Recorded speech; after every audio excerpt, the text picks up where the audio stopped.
జీవనజ్యోతి industry record.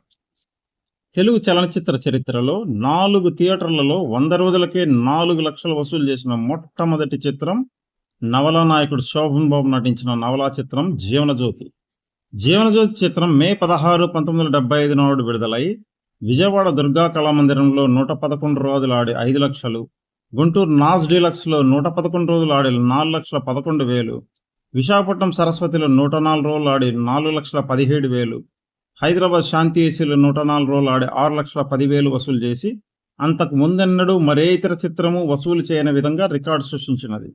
ఇప్పుడు ఇతర హీరోలకు ఇలా 4 కేంద్రాల్లో 4 లక్షలు సింగిల్ థియేటర్లో వసూలు చేసిన మొదటి చిత్రాలు ఎప్పుడొచ్చాయో చూద్దాం. నటసార్వభౌమ ఎన్టీఆర్ అడవిరాముడు 1977, నటశేఖర కృష్ణ ఊరికి మనగాడు జనవరి 1981, నటసామ్రాట్ అక్కినేని ప్రేమాభిషేకం ఫిబ్రవరి 1981.